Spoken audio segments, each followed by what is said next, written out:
All right, quick question. If I asked you, can I borrow your car right now? What would you say? Most people would say no. And yet think about it. I've been driving for 21 years. And so if I ask for your car keys, you're going to say no, but that car is insured. If I get into a car accident, I have to pay the deductible and replace it.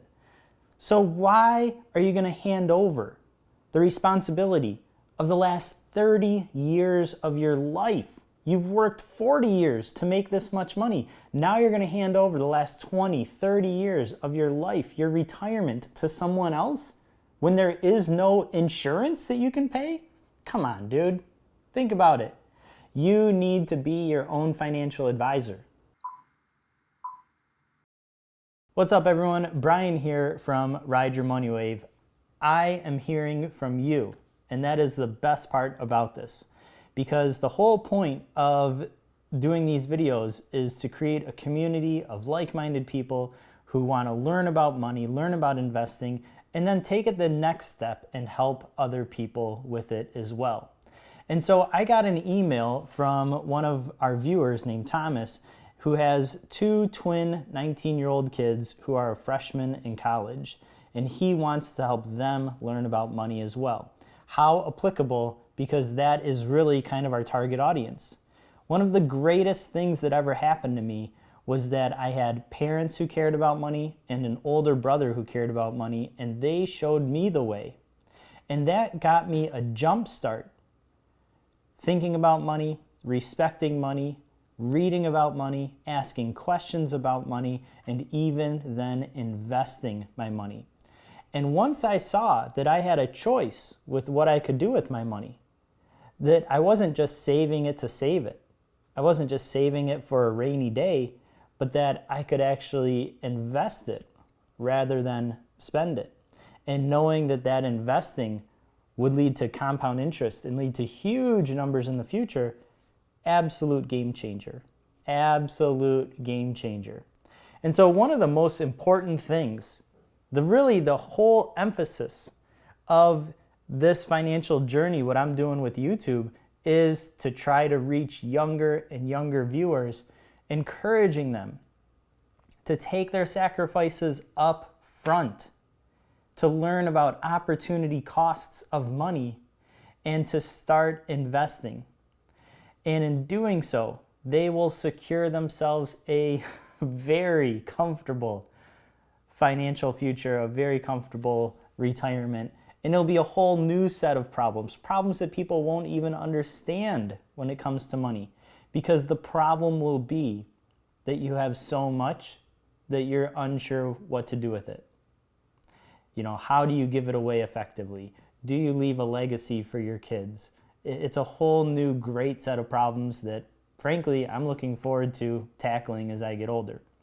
So, if you have any questions, please drop me a line below. As this channel really takes off, I'm sure it's going to be harder and harder for me to answer them. But I think that it's so important, to reach out and to learn from other people. And really, I just want to help. So let's take a look at this. So this parent emails me and he says, I really enjoy your podcasts and I find them very informational. Thomas, I already like you. I sure wish there was this type of advice when I was in my early teens. I often listen while out walking or jogging and recently saw a couple of your YouTube videos. Impressive. Thanks, Thomas. That means a lot because I am brand new to this. I'm not the typical age of your listener. My wife and I are both 54 years old and blessed to have two 19-year-old twin boys and girls who just finished their first year of college. Unfortunately, they went away to college in the fall and had to return home. But he wants some advice setting up their first Roth Iras. History. My wife and I have a financial advisor through Charles Schwab who's been managing our money for several years. We contribute to our retirement with very little to no input on where the money is going. My bad. I don't want to see my kids going down the same path to financial wealth. All right, Thomas, here's the thing. Clearly, you've listened to the podcast. You understand rule number one. No one cares about your money as much as you do. Now, I do not want to villainize financial advisors. many of my friends are financial advisors, and they care about their clients. They do a fantastic job, and they come from a place that I do, which is, they want to help. But I think for a large majority of people, that if you self-educate and you stick to a plan that you make while you are in a cool emotional state, that's very, very important. And I would encourage you to read the work of Dan Ariely, particularly Predictably Irrational, which goes to show that our decision making and our rationality changes when we are in a heightened emotional state. The book does it in a very particular way using some images on a computer. I'll let you fill in the blanks there. But the same is true when it comes to buying and selling. We become, irrational when we see money, when our portfolio starts to go down. And so it's very, very important to create a financial plan, a game plan, when you're in a cool emotional state, and to remind yourself of that when the market starts to turn. Study after study shows that just consistently investing, dollar cost averaging, low cost index funds, buy and accept the whole market, just be average, accept the average return, that doing so through the peaks and the troughs, that you will end up positive and you'll average about 9% rate of return over any 40-year period. The fact that, anyone can do that and that it's pretty easy to do makes my advice for beginning investors to self-educate and to say, maybe you don't need a financial advisor. It doesn't take much to get on the right track, okay? And so I don't think not every single person needs a financial advisor. But he says, my bad, I don't want to see my kids going down the same path to financial wealth. I want them to make their own decisions and understand where their money is going. Yes. I want them to, in all caps, ride the wave. He's referring to the money wave. The kids, young adults, each have 10 grand in their savings account through what they've saved throughout the years. It's growing very, very slowly in a low interest savings account. Take a look, see if you can maybe move it to a high yield online bank account that's registered with the FDIC, something like ally.com, which is currently paying about 1 to 1.25%. Rule number 4, you want your money to work for you. Listen, I don't care if it's just $1,000 and a 1% interest rate makes $10 on $1,000. You have to wait all year for just $10. That's not much of an incentive. But by moving that money into that high interest rate account, what you're doing is you're telling your money, and it sounds crazy until you do it, but you're telling your money, hey, listen, I want what's best for you, and I respect you. And by me doing what's best for you, I am establishing a relationship with you. And you're going to end up doing what's best for me. It's like training a dog, right? You don't let the dog just own the house. No, you train the dog, and as a result, that dog becomes your best friend.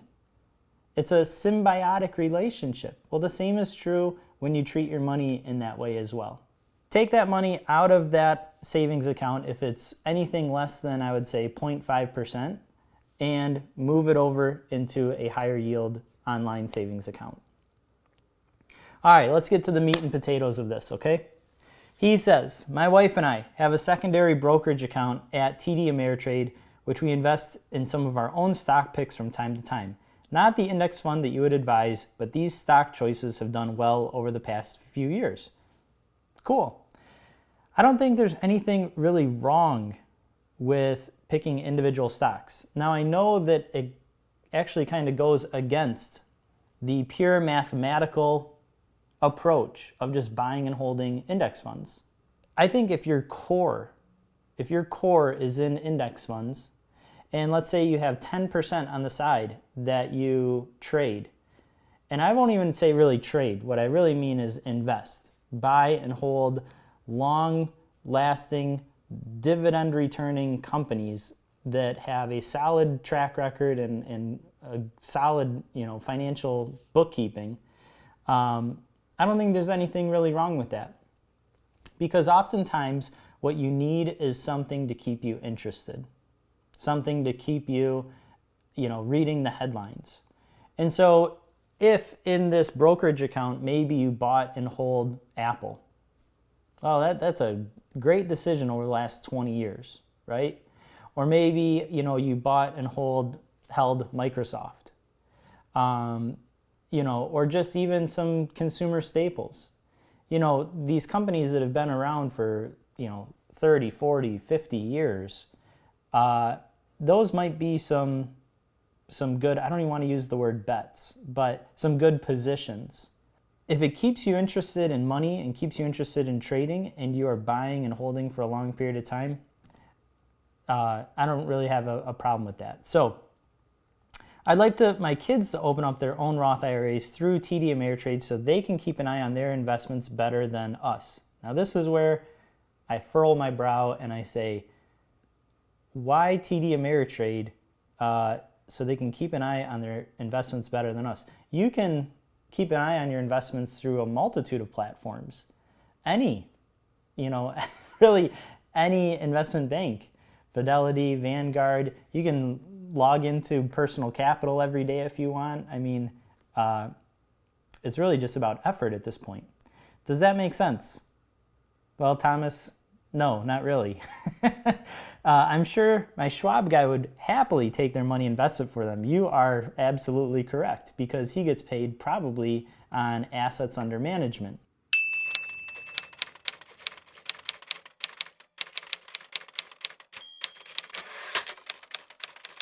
I'm curious how much they should fund their IRAs as they begin their second year of college. They have $10,000. They're both applying for summer jobs as we speak, and they should be able to make more money this summer. They'll likely have campus jobs. Okay, and last but not least, which index fund should they invest in? You've mentioned Vanguard a few podcasts ago. All right, so we're getting into the meat and potatoes of this now, and this is where I think it really gets interesting. So the most accurate answer to this question is based on information that I don't really have. And that information is, what are your kids responsible for? Are they responsible for all of their college? If so, are they taking out loans? How much are those interest rates on those loans? Or are you helping with college? Are scholarships helping with college? Are they going to graduate debt-free? Are they willing to live at home after college? Or do they have plans to move out of state or out of city or anything like that? And so once you're dealing with investing in your Roth IRA, and once you're dealing with investing in your retirement, you have to really take a 5-year, 10-year approach. And you have to start asking yourself, okay, what potential big purchases are going to be coming up that I'm going to be responsible for? Some of my best advice, okay, that is so difficult to take because it's so out of the norm and very few people are willing to do it.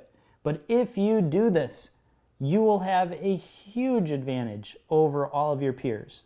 Live as cheaply as you can for as long as you can. If you move back in with mom and dad after college and you stay there either until you can afford a 20% down payment on a house, or maybe you even get married, and you just sock away all that money and you invest, if you front load all of your sacrifices, what you can do is your finish line will either come sooner or there'll be a bigger pot of gold waiting for you when you finally get there. One of the big pieces of advice that I would offer your kids is, to live as cheaply as they can for as long as they can.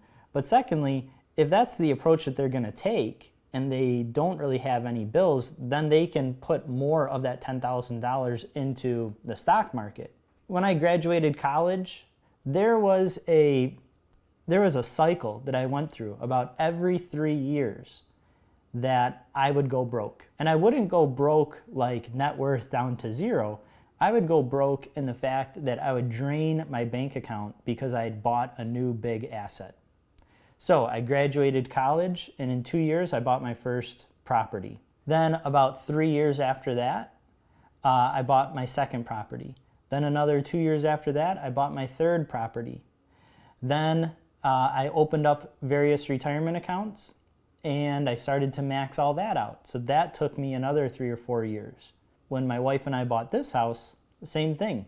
You know, we poured all of our money, and we have pretty stable jobs. I work as a teacher, and up until this pandemic, wedding photography is pretty seasonal, and you can forecast what you're going to make every year. I was able to really double down. I was able to take risks and put all of my money into assets time and time again, because I knew that my cash flow was going to be okay.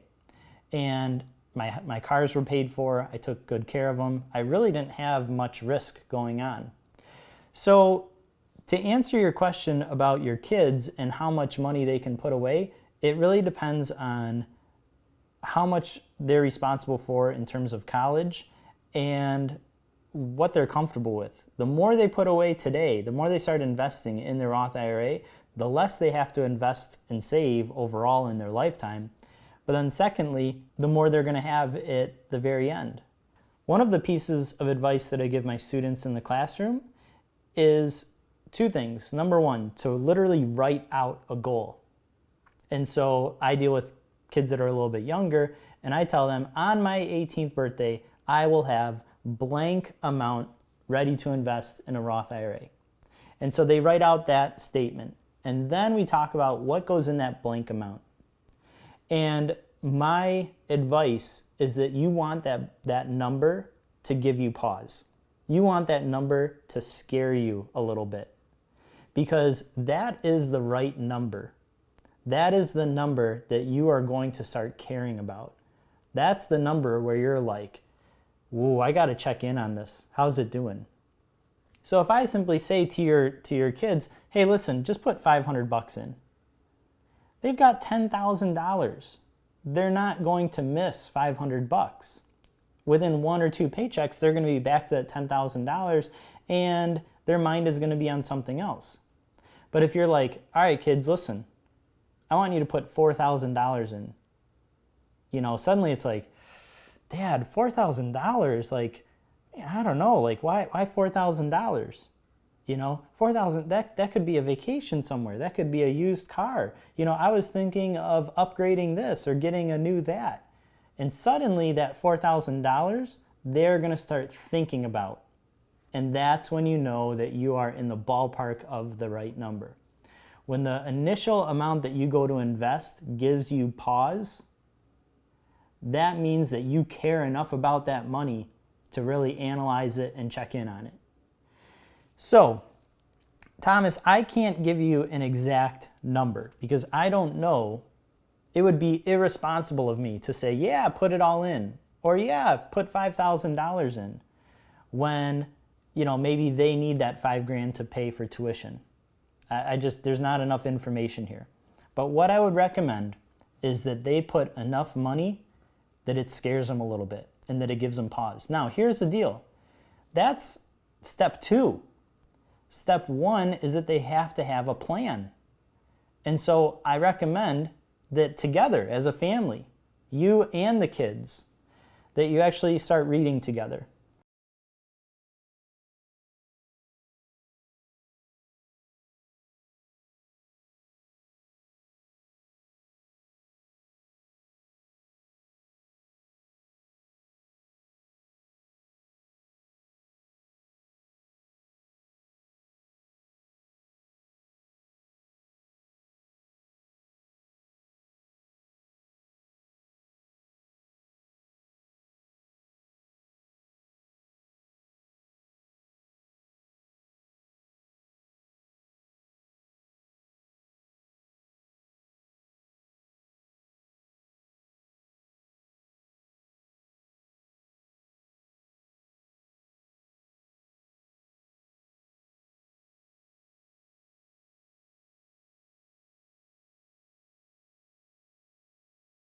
So I'm going to give you 4 books that I would recommend that you read. And they're all easy to read. They're really informative and informational.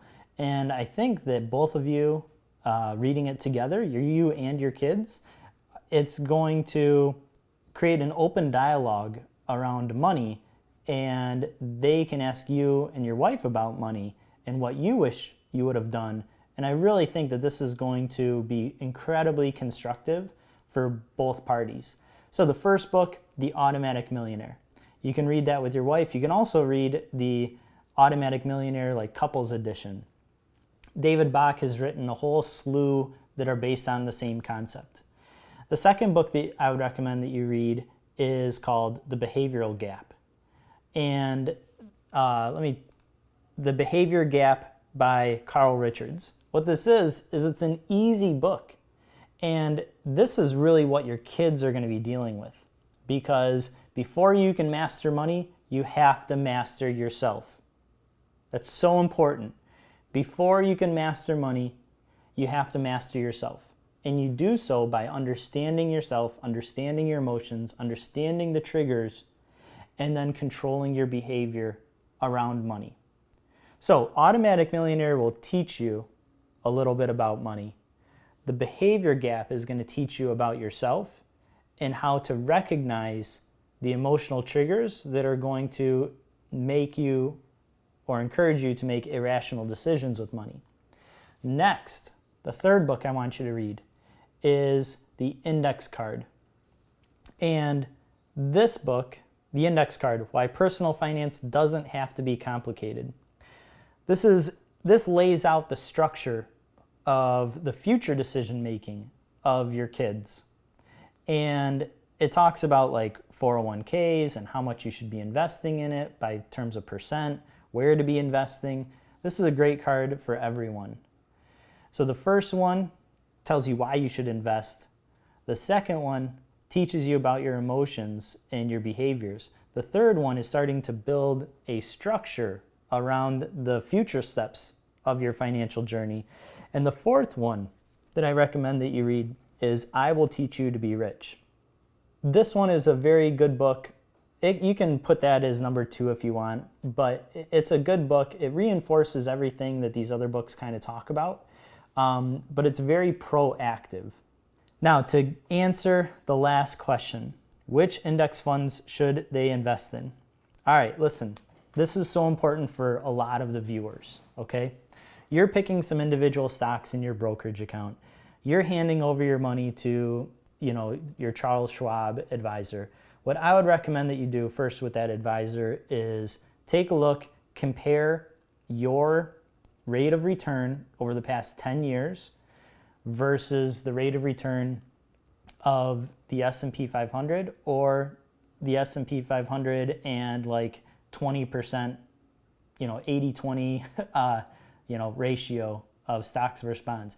Or figure out when you want to retire and take a look at a target date fund of that year, because you could always just pull that money from Charles Schwab, put it into that target date fund, have a lower expense ratio, and then walk away. That's the goal of your advisor, is to get you towards retirement, assuming that that's what you talked about with him. And so if he isn't or she isn't matching the return of a simple target date fund, you are paying for underperformance. That makes 0 sense, okay? So which index funds should your kids invest in? Well, guess what? I already kind of hinted at it, and that is I would recommend that your kids invest in a Vanguard Target Date 2060 fund 40 years from now. They're 19, they'd be 59, they're right at the brink of retirement. And here's why I would recommend that they do that. Because in this podcast, in this show, and some of you who have been watching this, you know what's coming, right? We are all about making great big decisions, okay? We're making our first decision is our most important decision. And so all your kids have to do is invest in this one fund the rest of their life. At 19, they make a decision. They say, that's it, I'm done. Now I can focus on my midterms. Now I can focus on my major. Now I can focus on my career. Now I can focus on, a side hustle, whatever the case may be, an art project, you name it, okay? They've already developed the path in front of them. And once they do that, now all they have to focus on is increasing their top line. Now they can start developing a strategy around the different phases of life that they have coming for them. So the first phase is to play defense. Live as cheaply as you can for as long as you can. Pour as much money into, your assets and to your Roth IRA, into your 401k. Make sure you get that company match, right? Pour as much money into those assets as you possibly can.